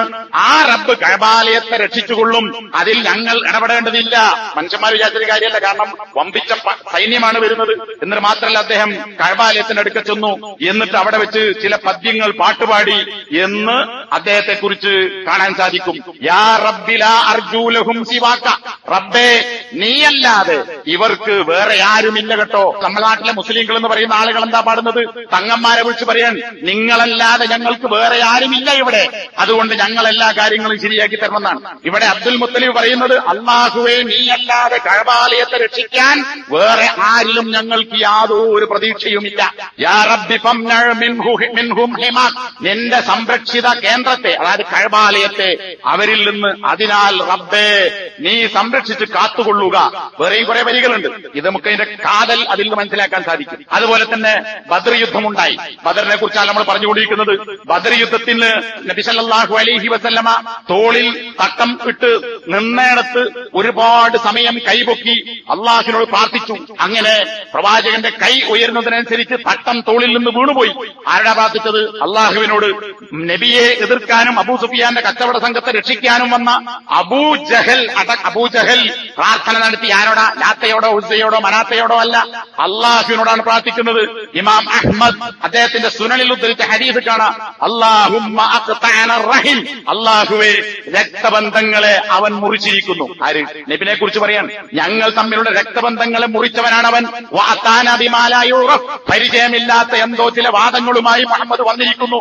അതുകൊണ്ട് ഫഅഹ്നിഹി അൽ ഗദർ, നാളെ നീ അവന്റെ മുതുകൊടിക്കണമേ എന്ന് പറഞ്ഞാൽ അവനെ നശിപ്പിക്കണമേ എന്ന് അബൂജഹൽ രണ്ട് സൈന്യങ്ങളും ഏറ്റുമുട്ടുന്നതിന് മുമ്പ് പ്രാർത്ഥിച്ചു എന്നാണ്. ഇത് ഇമാം അഹ്മദ് മാത്രമല്ല, ഹാക്കിം അദ്ദേഹത്തിന്റെ അൽ മുസ്തദ്റക്കിൽ ഉദ്ധരിക്കുകയും ഇമാം ദഹബി ബുഖാരിയുടെയും മുസ്ലിമിന്റെയും ഷർത്തനുസരിച്ച് ഈ റിപ്പോർട്ട് സഹീഹാണെന്ന് എന്ന് രേഖപ്പെടുത്തുകയും ചെയ്തിട്ടുണ്ട്. ഇനി ഇതൊന്നുമല്ലാത്ത ചരിത്ര ഗ്രന്ഥങ്ങളിൽ എല്ലാറ്റിലും ഉദ്ധരിക്കപ്പെടുന്ന അർ-റഹീഖുൽ മഖ്തൂം, നമ്മുടെ മലയാളത്തിലേക്കും പരിഭാഷപ്പെടുത്തപ്പെട്ടിട്ടുള്ള ഒരു പുസ്തകമാണ്. ഇന്ത്യക്കാരനായ ഒരു പണ്ഡിതൻ എഴുതിയിട്ടുള്ള ലോകപ്രസിദ്ധമായ നബിചരിത്ര പുസ്തകം അർ-റഹീഖുൽ മഖ്തൂം. അതിൽ പറയുന്നത് അബൂജഹൽ ഇങ്ങനെ കൂടെ പ്രാർത്ഥിച്ചു എന്നാണ്. അല്ലാഹുമ്മ അയ്യുനാ കാന അഹബ്ബ ഇലൈക വഅർളാ ഇൻദക്, അല്ലാഹുവേ എന്ന് വിളിച്ചുകൊണ്ട് ഞങ്ങളിൽ, അതായത് ഞങ്ങൾ മുശ്രിക്കുകൾ അല്ലെങ്കിൽ ഖുറൈശികൾ, മറുവശത്ത് മുഹമ്മദും കൂട്ടരും, ഈ രണ്ടു കൂട്ടരിൽ നിനക്ക് ഏറ്റവും പ്രിയവും വഅർളാ ഇൻദക് നിന്റെ അടുക്കൽ ഏറ്റവും തൃപ്തിയുമുള്ളവരാരോ ഫൻസുർഹുൽ യൗം, ഇന്ന് നീ അവനെ സഹായിക്കണമേ. ആരെ? ഞങ്ങളെ ജയിപ്പിക്കണമെന്നല്ല, അവരെ തോൽപ്പിക്കണമെന്നല്ല. ഞങ്ങൾ രണ്ടു കൂട്ടരിൽ നിനക്കേറ്റവും പ്രിയപ്പെട്ടതും നിനക്കേറ്റവും തൃപ്തിപ്പെട്ടതും ആരോ അവരെ നീ സഹായിക്കണമേ എന്നാണ് അബ്ദുൽ മുത്തലിബ് പ്രാർത്ഥിച്ചത്, അബൂജഹൽ പ്രാർത്ഥിച്ചത്. അപ്പൊ നോക്കൂ, ഇത്തരം ആപൽഘട്ടങ്ങളിൽ പ്രാർത്ഥിച്ചത് അള്ളാഹുവിനോട് മാത്രം. ലാത്ത ഉസ്സേ മനാത്തെ ഞങ്ങളെ രക്ഷപ്പെടുത്തണമെന്ന് പറഞ്ഞിട്ടില്ല. പിന്നെ മാനഅബ്ദുഹും ഇല്ലാ ലിയുഖർരിബൂനാ ഇലല്ലാഹി സുൽഫ, മരിച്ചുപോയ മഹാന്മാർക്ക് ഞങ്ങൾ നേർച്ച വഴിപാടുകളും ഇബാദത്തുകളും ദുആയും ഒക്കെ നടത്തുന്നുണ്ട്. അതെന്തിനാ? അവരൊക്കെ വേറെ വേറെ ചില കുട്ടി ദൈവങ്ങളോ ചെറിയ ചെറിയ വേറെ അള്ളാഹുകളോ അല്ലെങ്കിൽ ഒന്നിൽ കൂടുതൽ അള്ളാഹു ഉള്ളത് കൊണ്ടോ അല്ല, ഒരല്ലാഹുവേ ഉള്ളൂ. ആ അള്ളാഹുവിലേക്ക് ഞങ്ങളെ അടുപ്പിക്കാൻ വേണ്ടിയാണ് ഞങ്ങൾ ഇവരെ ആരാധിക്കുന്നത്. അപ്പൊ എന്താ നമ്മുടെ നാട്ടിലെ ആളുകൾ എന്താ പറയുന്നത്? അള്ളാഹു വലിയവൻ, നമ്മളൊക്കെ സാധാരണക്കാരും കുറ്റം ചെയ്തവരും പാപം ചെയ്തവരും, നമുക്ക് നേരെ അള്ളാഹുവിലേക്ക് അടുക്കാൻ പറ്റൂല. അതുകൊണ്ട് പാപികളായ നമ്മളെ അള്ളാഹുവിലേക്ക് അടുപ്പിക്കാൻ വേണ്ടി ഈ ഔലിയാക്കന്മാരിലൂടെ നമ്മൾ അള്ളാഹുവിലേക്ക് അടുക്കാൻ ശ്രമിക്കുന്നു. അവർ നമുക്ക് ശഫാഅത്ത് ചെയ്യും. ഹൗലായി ശുഫാഉനാ ഇൻദല്ലാഹ്, അത് മക്കയിലെ മുശ്രിക്കുകൾ പറഞ്ഞു, ഔലിയാപ്പന്മാര് ശുപാർശ ചെയ്യും അള്ളാഹുവിന്റെ അടുക്കൽ നമ്മളെ സഹായിക്കാൻ വേണ്ടി. അതുപോലെ തന്നെ അവർ അള്ളാഹുലേക്ക് നമ്മളെ അടുപ്പിക്കും. അപ്പൊ പാപികളായ നമ്മളെ അള്ളാഹുലേക്ക് അടുക്കാൻ വഴിയില്ല. കാരണം അള്ളാഹു മഹാൻ, നമ്മൾ മഹാപാപികൾ. അതുകൊണ്ട് നമ്മളെ അടുപ്പിക്കാൻ മഹാന്മാരായ ആളുകളിലൂടെ. ഇതൊക്കെ അന്ന് മക്കയിലെ ബദറിൽ നബിക്ക് എതിരിൽ പങ്കെടുത്ത ആളുകൾ പറഞ്ഞ ന്യായമാണ്. അതേ ന്യായമാണ് ഇന്ന് നമ്മുടെ നാട്ടിൽ കലിമ ചൊല്ലിയ മുസ്ലിം എന്ന് പറയുന്ന ആളുകളും പറയുന്നത്.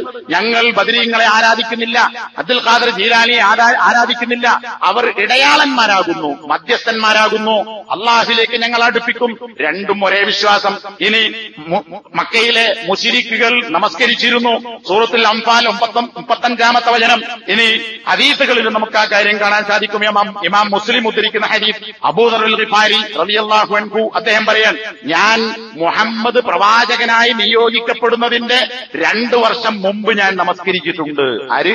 മുശ്രിക്കായ അബൂദർ. അദ്ദേഹം പിന്നെ മുസ്ലിം ആകുന്നത് നബിക്ക് നുബുവത്ത് 2-3 കൊല്ലം കഴിഞ്ഞിട്ട്. അപ്പൊ നുബുവത്ത് കിട്ടുന്നതിന്റെ മുമ്പ് തന്നെ 2 കൊല്ലം ഞാൻ നമസ്കരിച്ചിരുന്നു.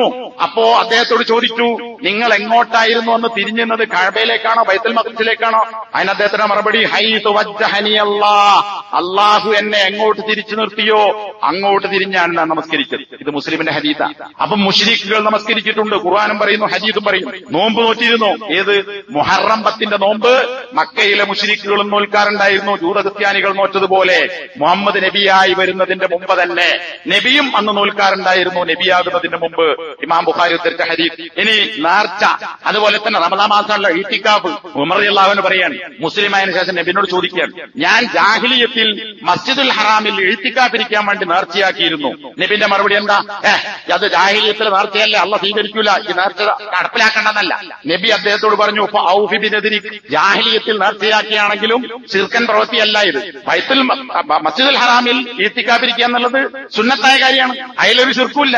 അപ്പൊ അന്ന് നേർച്ചയാക്കിയതാണെങ്കിലും നിന്റെ നേർച്ച നീ വീടിക്കോ എന്ന് മുസ്ലിമായ ശേഷം ഉമർ ഖത്താബിന്റെ ചോദ്യത്തിന് നബി സല്ലല്ലാഹു അലൈഹി വസല്ലം മറുപടി കൊടുത്തു.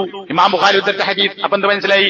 ജാഹിലിയത്തിൽ നോമ്പുണ്ടായിരുന്നു, ഈത്തിക്കാഫും ഉണ്ടായിരുന്നു, നേർച്ചയും ഉണ്ടായിരുന്നു. കാരണം എന്താ? ഞാൻ നേർച്ചയാക്കി എന്നാണ് ഉമർ പറയുന്നത്. അപ്പൊ അന്ന് നേർച്ചയുമുണ്ട്. പിന്നെ ഹജ്ജ് ഉണ്ടായിരുന്നു. ഇമാം ബുഖാരി ഉദ്ധരിക്കുന്ന ഹദീസ്. അതിലെന്താണ്? അബൂ സിദ്ദീഖ് തന്റെ ഭരണകാലഘട്ടത്തിൽ ഹജ്ജിന് പോയപ്പോ ഒരു പെണ്ണ് മിണ്ടാതെ സംസാരിക്കാതെ ഇങ്ങനെ ഹജ്ജ് ചെയ്യുന്നത് കണ്ടു. അപ്പൊ ആ പെണ്ണിന്റെ പേര് സൈനബ് എന്ന് ഹദീസ് തന്നെ കൊടുത്തു കാണാം. അപ്പൊ അബൂ സിദ്ദീഖ് ചോദിച്ചു, എന്താ ഈ പെണ്ണ് ഇങ്ങനെ ലാ തതകല്ലം, ഇവള് മിണ്ടുന്നില്ലല്ലോ, സംസാരിക്കുന്നല്ലോ. അപ്പൊ ആളുകൾ പറഞ്ഞു, എന്താ സംസാരിക്കാത്തത് എന്ന് അബൂ സിദ്ദീഖ് ചോദിച്ചു. അപ്പൊ ആളുകൾ പറഞ്ഞു, അവൾ മൗനിയായി ഹജ്ജ് നിർവഹിക്കുകയാണ്. അപ്പൊ അബൂ സിദ്ദീഖിന്റെ മറുപടി, അവളോട് സംസാരിക്കാൻ പറയൂ, ഇത് അനുവദനീയമല്ല. ഹാദാ മിൻ അമലിൽ ജാഹിലിയ്യ, മിണ്ടാതെ ഹജ്ജ് ചെയ്യുക എന്നത് ജാഹിലിയത്തിലെ ഹജ്ജാണ്. അതുകൊണ്ട് അവളോട് സംസാരിക്കാൻ പറയൂ. അങ്ങനെ ഹജ്ജ് ഇസ്ലാമിലില്ല. ഫതകല്ലമത്, അങ്ങനെ ആ പെണ്ണ് സംസാരിക്കുന്നതാണ്. അപ്പൊ എന്താണ്? ജാഹിലിയത്തിൽ ഹജ്ജ് ഉണ്ടായിരുന്നു. ഇങ്ങനെയും ഒരു ഹജ്ജ് അവർ ചെയ്യാറുണ്ടായിരുന്നു, മൗനം പാലിച്ചുകൊണ്ട്. പിന്നെയോ അവർക്ക് ഹാജിമാർക്ക് വെള്ളം കൊടുക്കാറുണ്ടായിരുന്നു. സംസം വെള്ളം മുക്കിക്കൊടുക്കാൻ കയറും ബക്കറ്റില്ലാത്തതുകൊണ്ടല്ല, ഖുറൈശികൾ അവരുടെ അവകാശമായി ഏറ്റെടുത്തു. ഞങ്ങൾ മുക്കിത്തരും, നിങ്ങൾ കുടിച്ചാൽ മതി, വേറെ ആരും മുക്കാൻ വരണ്ട, ഞങ്ങൾ മുക്കിത്തരാം. അത് അവരുടെ അവകാശമായി അവർ കണക്കാക്കിയതാണ്. ഹാജിമാർക്ക് വെള്ളം കൊടുക്കുക എന്ന് പറയുന്നത് സിഖായത്തുൽ ഹുജ്ജാജ്, ഹാജിമാർക്ക് വെള്ളം കൊടുക്കൽ, സംസം വെള്ളം കുടിപ്പിക്കൽ. അതുപോലെ തന്നെ അവർക്ക് ഈ ബാർലിയും നെയ്യും കാരക്കയും ഒക്കെ ചേർത്ത് ഒരുതരം ഹലുവ പോലുള്ള ഒരു സാധനം ഉണ്ടാക്കി കൊടുക്കാറുണ്ടായിരുന്നു. അങ്ങനെ കൊടുക്കുന്ന ആളായിരുന്നു ലാത്ത. ലാത്ത തന്നെ അന്ന് മുശ്രിക്കുകൾ ആരാധിച്ച ഒരാളാണ്. അയാൾ അങ്ങനെ ഹാജിമാർക്ക് ഈ പലഹാരം ഉണ്ടാക്കി കൊടുത്ത ആളാണ്. അഫറഅയ്തുമുൽ ലാത്ത വൽ ഉസ്സ വമനാത സാലിസത്തൽ ഉഖ്റ എന്ന് സൂറത്ത് നജ്മ് കാണാം. ആ ലാത്ത എന്ന് അദ്ദേഹത്തിന് പേര് കിട്ടാൻ കാരണം, ലാത്ത തന്നെ അങ്ങനെ ധാന്യങ്ങൾ പൊടിച്ച് ഇത്തരം വസ്തുക്കൾ ഉണ്ടാക്കുക എന്നാണ് അതിന്റെ പേര്, പൊടിച്ചുണ്ടാക്കുക എന്നുള്ളത്. ആ പേരാണ് അദ്ദേഹത്തിന്റെ, അതാണ് അദ്ദേഹത്തിന്റെ പേരായി മാറിയത്. പേര് വേറെന്താണ്? ലാത്ത് എന്ന് പറയപ്പെട്ടത് ഇതുകൊണ്ടായിരുന്നു. അപ്പൊ ഹാജിമാർക്ക് ഭക്ഷണം കൊടുത്തിരുന്നു, ഉംറ നിർവഹിച്ചിരുന്നു. പക്ഷെ ഹജ്ജിന്റെ കാലത്ത് ഉംറ ചെയ്യാൻ പാടില്ല എന്ന് മക്കയിലെ മുസ്ലിംകൾ വിശ്വാസം ഉണ്ടായിരുന്നു. ഹജ്ജ് കാലത്ത് ഉംറയെ പാടില്ല, നബി അതില്ലാതാക്കി, ഹജ്ജിന്റെ കൂടെ തന്നെ ഉംറ ചെയ്യാമെന്നാക്കി. അപ്പോ ഉംറയും നിർവഹിച്ചിരുന്നു. പിന്നെയോ തവാഫ് ഉണ്ടായിരുന്നു, തൽബിയത്ത് ഉണ്ടായിരുന്നു. ഇതൊക്കെ മുസ്ലിം ഉദ്ധരിക്കുന്ന ഹദീസ് നമുക്ക് കാണാൻ സാധിക്കും. നേർച്ചകൾ, കാർഷിക വിളകൾക്ക് പ്രത്യേകം നേർച്ച, കന്നുകാലികൾ ആണിന് ഇത്ര എണ്ണത്തെ പ്രസവിച്ചാൽ ഇന്ന നേർച്ച. ഇതൊക്കെ സൂറത്ത് മായിദയിലും അതുപോലെ തന്നെ സൂറത്ത് അൻആമിലുമൊക്കെ അല്ലാഹു സുബ്ഹാനഹു വ തആല വിശദീകരിച്ചിട്ടുണ്ട്. മാത്രമല്ല അള്ളാഹുവിന് പ്രത്യേകം നേർച്ചയാക്കും, ഔലിയാക്കൾക്ക് വേറെയും നേർച്ചയാക്കും. നമ്മളെ നാട്ടിലുണ്ട് അള്ളാഹ്ക്കൊരു നേർച്ച, ഔലിയാക്കന്മാർക്ക് വേറെ നേർച്ച. പക്ഷെ മക്കയിലെ മുശ്രിക്കുകൾ അള്ളാഹുവിന് നേർച്ചയാക്കിയത് എടുത്തിട്ട് ഔലിയാക്കന്മാർക്ക് കൊടുക്കും. പക്ഷെ ഔലിയാക്കന്മാർക്ക് നേർച്ചയാക്കിയത് എടുത്തിട്ട് അള്ളാഹ്ക്ക് ഇങ്ങോട്ട് കൊടുക്കൂല. കാരണം എന്താ? അള്ളാഹ് കുഴപ്പമൊന്നുമില്ല, അള്ളാഹ് അങ്ങനൊക്കെ പൊട്ടനാക്കാൻ പറ്റുന്ന ആളാണല്ലോ. എന്നാൽ ഔലിയാക്കന്മാരുടെ അടുത്ത് ഇങ്ങോട്ട് കൊടുത്താലോ അതുപോലെ കോപം ഉണ്ടാവും, രക്ഷപ്പെടൂല എന്നവർ വിശ്വസിച്ചു. ഇതൊക്കെ ഖുർആനിൽ പറഞ്ഞ സൂറത്ത് അൻആമിലെ 136-ാമത്തെ ആയത്ത്. അള്ളാഹുവിനാകുന്നു ഇതെന്നവർ പറയും, അവരുടെ വാദപ്രകാരം എന്നുകൂടി ഖുർആനോട് കൂടിച്ചേർത്തു. അപ്പോ ഇനി ക്ഷേമ പ്രവർത്തനങ്ങൾ, അബ്ദുല്ലാഹിബ്നു ജുദ്ആൻ എന്ന് പറയുന്നത് ജാഹിലിയത്തിൽ ഉണ്ടായിരുന്ന ഒരു മനുഷ്യന്റെ പേരാണ്. അദ്ദേഹത്തെ കുറിച്ച് മുസ്ലിം ഉദ്ധരിച്ച ഹദീസ് കാണാം. യസിലുർ റഹീം, രക്തം ബന്ധം ചേർത്തു, സാധുക്കൾക്ക് ഭക്ഷണം കൊടുക്കും, അതുപോലെ അതുപോലെ ഇമാം ഹാക്കിം ഉദ്ധരിച്ച ഹദീസിൽ അതിഥികളെ സൽക്കരിക്കും. ദാറഖുത്നി റിപ്പോർട്ട് ചെയ്തതിൽ ബുദ്ധിമുട്ടുള്ളവന്റെ പ്രയാസങ്ങൾ അഴിച്ചു കൊടുക്കും. ഇമാം അഹ്മദിന്റെ റിവായത്തിൽ നല്ല അയൽപക്ക ബന്ധങ്ങൾ ചെയ്യും. ഇതൊക്കെ എന്താ നല്ല നല്ല പ്രവർത്തനങ്ങളാണ്. ഇന്നത്തെ ഭാഷയിൽ പറഞ്ഞ സാമൂഹ്യക്ഷേമ പ്രവർത്തനങ്ങൾ. അപ്പൊ കൂട്ടരെ, ഇസ്ലാം പഠിപ്പിച്ചിട്ടുള്ള പുണ്യകരമായ കാര്യങ്ങളിൽ മക്കയിലെ ബദറിൽ നബിയോട് യുദ്ധം ചെയ്ത മുശ്രിക്കുകൾക്ക് ഇതിലേതാണ് ഇല്ലാതെ ഇതൊക്കെ അവരുതായി പറയുന്നത്. ഇതൊക്കെ തന്നെ ഇസ്ലാമിലുള്ളത്. പിന്നെ എന്ത് വ്യത്യാസമാണ് രണ്ടു കൂട്ടരും തമ്മിലുള്ളത്? അള്ളാഹുവിനോട് മാത്രം ദുആ ചെയ്യുക എന്നത് മുസ്ലിങ്ങളുടെ മാത്രം സ്വഭാവമാണ്. അവർക്കുള്ള വ്യത്യാസം അവിടെയായിരുന്നു. അള്ളാഹുവിനോട് മാത്രം ഞങ്ങൾ ദുആ ചെയ്യും എമർജൻസി ഘട്ടങ്ങളിൽ. സാധാരണ കേസിൽ അള്ളാഹു അല്ലാത്തവരോട് ദുആ ചെയ്യും. ഈ ഒരു മാറ്റമേ ഉള്ളൂ. അതൊരു മാറ്റം മതി. ദുആ അള്ളാഹ്ക്ക് മാത്രമേ പാടുള്ളൂ. അത് വേറെ ആദ്യം കൊടുത്താൽ അവൻ മുസ്ലിം അല്ല, മുശ്രിക്കാണ്. ഈ ഒരൊറ്റ മാറ്റത്തിന് വേണ്ടിയാണ് നബിയും സഹാബത്തും ഇപ്പുറത്തും മറുഭാഗം അപ്പുറത്തും യുദ്ധം നടത്തിയത്. ഞാൻ എത്രയും വിശദീകരിച്ചത് ഈ കാര്യം മനസ്സിലാക്കാനാണ്. എന്താണ് ഇങ്ങനെയാണെങ്കിൽ മക്കയിലെ മുശ്രിക്കുകൾ ഇപ്പറഞ്ഞ സ്വഭാവങ്ങളൊക്കെ ഉണ്ടായിട്ടും അന്നത്തെ അറബികൾ മുശ്രിക്കുകളായെങ്കിൽ, അവരെ കാഫർ എന്ന് വിളിച്ചെങ്കിൽ, അവരോട് ബദർ യുദ്ധം നടത്തിയെങ്കിൽ, ഇതിനേക്കാൾ ഏറെ മോശക്കാരായ ഇന്ന് ലോകത്തുള്ള മുസ്ലിങ്ങളിൽ, നമ്മുടെ നാട്ടിൽ നിന്ന് മാത്രമല്ല ലോകത്ത് മുസ്ലിങ്ങളായി അറിയപ്പെടുന്നതിൽ ഏറിയ കൂറും അതിനേക്കാൾ മോശപ്പെട്ടവരാണ്. അതെന്താ? ഒരൊറ്റ കാര്യം മാത്രം പറയാണ്. അറബികൾ റുബൂബിയത്ത് അംഗീകരിച്ചു, അസ്മാഉ സിഫാത്ത് ചിലത് അംഗീകരിച്ചു, ഉലൂഹിയത്തിൽ വെള്ളം ചേർത്തു. എന്നാൽ ഇന്ന് നമ്മുടെ നാട്ടിലെ ഭൂരിപക്ഷ മുസ്ലിങ്ങൾ റുബൂബിയത്തിലും വെള്ളം ചേർത്തു. സൃഷ്ടിക്കാൻ, നിയന്ത്രിക്കാൻ CM മടവൂരും വേറുള്ള ആളുകളുണ്ട്. അബ്ദുൽ ഖാദിർ അള്ളാഹുവിന്റെ അനുമതിയില്ലാതെ ഒരു ഖബർസ്ഥാനിൽ പോയി കബറിൽ കിടക്കുന്ന ആളെ എഴുന്നേൽക്കട എന്ന് പറഞ്ഞപ്പോൾ എഴുന്നേറ്റു. അതുകൊണ്ടാണ് അബ്ദുൽ ഖാദിർ മൊയ്തീനായത് എന്നാണ് നമ്മുടെ നാട്ടിൽ മാലപ്പാട്ട് പാടുന്ന ആളുകൾ ശ്രദ്ധിക്കുന്നത്. മക്കയിലെ മുശ്രിക്കുകൾ ചേർക്കാത്ത കളങ്കം തൗഹീദിന്റെ റുബൂബിയത്തിൽ വെള്ളം ചേർത്തു. ഉലൂഹിയത്തിൽ ആരാധനയിൽ ആപൽ ഘട്ടങ്ങളിൽ മക്കയിലെ മുശ്രിക് അള്ളാഹുവിനോട് മാത്രമാണ് പ്രാർത്ഥിച്ചത്. എന്നാൽ നമ്മുടെ നാട്ടിലെ മുസ്ലിങ്ങൾ എന്ന് പറയുന്ന ആളുകൾ അത്യാപൽ ഘട്ടങ്ങളിൽ ഔലിയാക്കന്മാരോട് ദുആ ചെയ്യുന്നു. ഔലിയാക്കന്മാരോട് ദുആ ചെയ്യുന്നത് ബെൻസ് കാറിൽ യാത്ര ചെയ്യുന്നത് പോലെയും അള്ളാഹുവിനോട് നേരിട്ട് ദുആ ചെയ്യുന്നത് KSRTC ബസ്സിൽ യാത്ര ചെയ്യുന്നത് പോലെയുമാണ് എന്ന് നമ്മുടെ നാട്ടിൽ ഒരു മുസ്ലിയാർ പ്രസംഗിച്ചിട്ടുണ്ട്. അയാൾ എപ്പോഴും ജീവിച്ചിരിപ്പുണ്ട്. യൂട്യൂബിൽ അടിച്ചു നോക്കിയാൽ കിട്ടും. അങ്ങനെ പറഞ്ഞാൽ തന്നെ തങ്കാപ്പറാവും. അപ്പൊ നോക്കൂ, അതിലും വെള്ളം ചേർത്തു. അസ്മാഉ സിഫാത്ത് ഇന്ന് കുറെ കാര്യങ്ങൾ ഇവർ അംഗീകരിക്കുന്നു, ചിലതൊക്കെ നിഷേധിക്കുന്നു. മക്കാ മുസ്ലിങ്ങളും ചിലത് അംഗീകരിക്കുന്നു, ചിലത് നിഷേധിക്കുന്നു. ഇന്നത്തെ മുസ്ലിങ്ങൾ എന്ന് പറയുന്നവരെക്കാൾ മെച്ചപ്പെട്ടവരായിരുന്നു മക്കയിലെ മുശ്രിക്കുകൾ. കാരണം എന്താ? ആപൽ ഘട്ടങ്ങളിൽ അള്ളാഹുവിനോടേ ദുആ ചെയ്തിട്ടുള്ളൂ. ഇത് നേരെ ഉൾട്ടയാക്കി. എന്താ? ആപൽ ഘട്ടത്തിൽ ഔലിയാക്കന്മാരെ പറ്റുള്ളൂ. ചെറിയ ചെറിയ കേസിൽ അള്ളാഹിനോട് ദുആ ചെയ്താൽ കുഴപ്പമൊന്നുമില്ല. കാരണം ചില്ലി കേസാണ്. അപ്പോ ആ തലതിരിഞ്ഞ തൗഹീദിനെ തലതിരിച്ചു വെച്ചു. അപ്പോ ഈ ഒറ്റ കാര്യത്തിനാണ് ബദർ യുദ്ധം ഉണ്ടായത്. അതുകൊണ്ട് ഈ സ്വഭാവക്കാരായ ആളുകളെ നമുക്കും തിരിച്ചറിയാൻ സാധിക്കണം.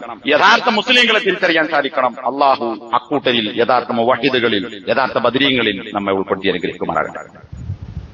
അൽഹംദുലില്ലാ വസല്ലല്ലാഹു അലാ മുഹമ്മദ് അല്ലദീ ബല്ലഗ റിസാലത വഅദ്ദൽ അമാന.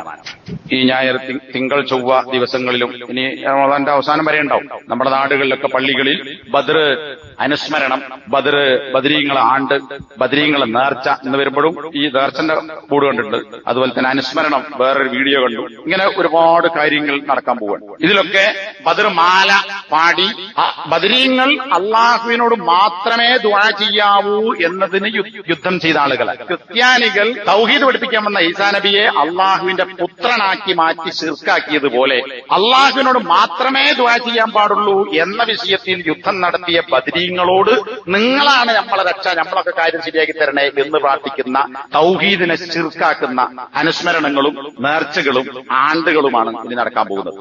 അപ്പൊ അത് ശിർക്കാണ്. ഇനി അങ്ങനൊന്നും ഇല്ല വിചാരിക്കുക. അത്തരം ശിർക്കിന്റെ ദുആ ഒന്നുമില്ലെങ്കിൽ പോലും ഇത് ബിദ്അത്തായ കാര്യമാണ്. നബി സല്ലല്ലാഹു അലൈഹി വസല്ലം ബദർ യുദ്ധത്തിന് ശേഷം 9 കൊല്ലം ജീവിച്ചിട്ടുണ്ട്. 8-ലധികം, ഏതാണ്ട് 9 അടുത്ത്. ഈ 8 കൊല്ലത്തിനിടക്ക് നബിയോ സഹാബത്തോ ബദരീങ്ങളുടെ നേർച്ചയോ ആണ്ടോ അനുസ്മരണമോ ഒരു ചീരണിയോ വെച്ചുണ്ടാക്കിയിട്ടില്ല. ഒരു വയലും അതിന്റെ പേരിൽ പറഞ്ഞിട്ടില്ല. സഹാബത്ത് ചെയ്തിട്ടില്ല. പിന്നെ എങ്ങനെയാണ് ഇത്? ശിർക്കുണ്ടെങ്കിൽ മഹാ അപകടം. ഇനി ശിർക്കില്ലെങ്കിൽ പോലും ഇതെങ്ങനെയാണ് അനുവദനീയമായി തീരുക? മാത്രവുമല്ല, നേരത്തെ പറഞ്ഞ വിശ്വാസങ്ങൾ വെച്ച് പരിശോധിക്കുമ്പോൾ ഇവരുടെ ബദർ അനുസ്മരണവും ആണ്ടും യഥാർത്ഥത്തിൽ ബദറിൽ പങ്കെടുത്ത് രക്തസാക്ഷികളായ 14 ആളുകളടക്കമുള്ള 300 ചില്ലാനം സഹാബികളുടെ അനുസ്മരണമല്ല യഥാർത്ഥത്തിൽ. കാരണം എന്താ, അപ്പുറത്തുള്ള ആളുകൾ, അബൂജഹലിന്റെ നേതൃത്വത്തിലുള്ള ആളുകൾക്ക് എന്ത് വിശ്വാസമുണ്ടായിരുന്നോ ആ വിശ്വാസം ഇന്ന് ബദറിന്റെ നേർച്ചയും ആണ്ടും അനുസ്മരണം നടത്തുന്ന ആളുകൾക്കുണ്ട്. യഥാർത്ഥത്തിൽ ഇവർ അനുസ്മരിക്കുന്നത് ആ മറുപക്ഷത്ത് ചത്തുവീണ 70 കാഫിറുകളുടെ അനുസ്മരണമാണ്. അവരുടെ ആണ്ടാൻ, അവരുടെ നേർച്ചയാണ്. കാരണം വിശ്വാസപരമായ ആദർശപരമായ പൊരുത്തം അതുമായിട്ടാണ്. ഇസ്ലാം ദീനുമായി അതിന് യാതൊരു ബന്ധവുമില്ല എന്ന കാര്യം നമ്മൾ മനസ്സിലാക്കണം. അതുകൊണ്ട് തന്നെ വിശുദ്ധ ഖുർആൻ പറഞ്ഞ ഒരൊറ്റ കാര്യം മാത്രം സൂചിപ്പിക്കുകയാണ്. ബദറിനെ കുറിച്ച് പിന്നീട് അല്ലാഹു സുബ്ഹാനഹു വ തആല ഉണർത്തി പറയുന്നുണ്ട്. ആ ബദറിൽ പങ്കെടുത്ത നബിയോടൊപ്പമുള്ള ആളുകൾ ആരായിരുന്നു എന്ന കാര്യം നമ്മൾ മനസ്സിലാക്കിക്കൊണ്ട് തന്നെ അള്ളാഹു പറയുന്ന ഒരു കാര്യം അംഫാൽ 26-ാമത്തെ ആയത്ത്, നിങ്ങളെ തട്ടിക്കൊണ്ടുപോവുകയായിരുന്നു, അപ്പോൾ നിങ്ങൾക്ക് അള്ളാഹു അഭയം നൽകി, നിങ്ങളെ അവൻ സഹായിച്ച് ബലപ്പെടുത്തി, നല്ല വിഭവങ്ങൾ നൽകി, നിങ്ങൾക്ക് റിസ്ക് നൽകി. ആർക്കാന്നറിയണം, മക്കയിലെ ബദരീങ്ങൾ അവർ മദീനയിലെത്തിയിട്ട് അവർക്ക് എത്രത്തോളം സമ്പത്തുണ്ടായിരുന്നു നമ്മൾ ആലോചിച്ച് നോക്കുക. ആ ആളുകളോട് അള്ളാഹ് പറഞ്ഞ നിയമത്തായി പറയുന്നത് ലഅല്ലക്കും തശ്കുറൂൻ, എന്തിന്, നിങ്ങൾ നന്ദിയുള്ളവരാകാൻ വേണ്ടി. അപ്പോ കാരക്കയും പച്ചവെള്ളവും മാത്രവും പലപ്പോഴും പട്ടിണിയും പരിവട്ടവുമായി ജീവിച്ച ആ ബദറിൽ പങ്കെടുത്ത മുഹാജിറുകളും അൻസാറുകളുമായ ആളുകളോട് ബദറിൽ അള്ളാഹു ചെയ്തു കൊടുത്തതും അല്ലാത്തതുമായ സഹായങ്ങൾ എടുത്തു സൂചിപ്പിച്ചുകൊണ്ട് ബദറിന്റെ പശ്ചാത്തലത്തിലാണ് ഇത് പറയുന്നത്. നിങ്ങൾ നന്ദിയുള്ളവനാകാൻ വേണ്ടിയാണ് നിങ്ങൾക്ക് അതൊക്കെ നാം നൽകിയത് എന്ന് പറയുമ്പോൾ നമ്മുടെ സമ്പത്തും ക്ഷേമവും വീടും സൗകര്യവും എല്ലാം വാഹനവും ഒക്കെ എവിടെ കിടക്കുന്നു? അവരോട് അള്ളാഹു ചോദിച്ച ചോദ്യം, നിങ്ങൾ അള്ളാഹുവിന് നന്ദിയുള്ളവരാകാൻ വേണ്ടിയാണ് ഈ കാരക്കയും പച്ചവെള്ളവും അത്തരമൊരു നിർഭയത്വവും സമാധാനവും ഒക്കെ നൽകിയത് എന്ന് അള്ളാഹു ഉണർത്തുമ്പോൾ ആ ഉണർത്തൽ സ്വീകരിക്കാനും അങ്ങനെ അള്ളാഹു നന്ദിയുള്ളവരാകാനും നമ്മൾ എത്രത്തോളം കടപ്പെട്ടിരിക്കുന്നു എന്നത് ഞാനും നിങ്ങളുമൊക്കെ വളരെ വളരെ വളരെ ആഴത്തിൽ ആലോചിച്ച് മനസ്സിലാക്കി അള്ളാഹുവിന് നന്ദിയുള്ളവരായി ജീവിക്കുക എന്നൊരു പാഠം കൂടി നമുക്കുണ്ടാകണം. അള്ളാഹു അതിന് നമുക്ക് തൗഫീഖ് നൽകി അനുഗ്രഹിക്കുമാറാകട്ടെ. അള്ളാഹുവെ, നാളെ പരലോകത്ത് ബദരീങ്ങളെ കാണുവാനും അവരോടൊപ്പം മുവഹിദുകളായി സ്വർഗത്തിലെത്തുവാനും അവർ നബിയോടൊപ്പം താമസിക്കുന്ന ആ സ്വർഗത്തിലെ ഏറ്റവും മെച്ചപ്പെട്ട സ്ഥലങ്ങളിൽ ഇരിപ്പിടം കിട്ടാൻ ഭാഗ്യം കിട്ടുന്ന, തൗഹീദിന് വേണ്ടി പണിയെടുക്കുന്ന, അതനുസരിച്ച് ഇബാദത്ത് ചെയ്യുന്ന യഥാർത്ഥ വിശ്വാസികളായി അള്ളാഹുവെ ഞങ്ങൾക്ക് നീ തൗഫീഖ് നൽകി അനുഗ്രഹിക്കണമേ. അല്ലാഹുമ്മ അഅ്തിനാ അൽ ഫിർദൗസ്, അല്ലാഹുമ്മ അഅ്തിനാ അൽ ഫിർദൗസ്, അല്ലാഹുമ്മ അഅ്തിനാ അൽ ഫിർദൗസ്, അല്ലാഹുമ്മ അജിർനാ മിനൻ നാർ, അല്ലാഹുമ്മ അജിർനാ മിനൻ നാർ, അല്ലാഹുമ്മ അജിർനാ മിനൻ നാർ.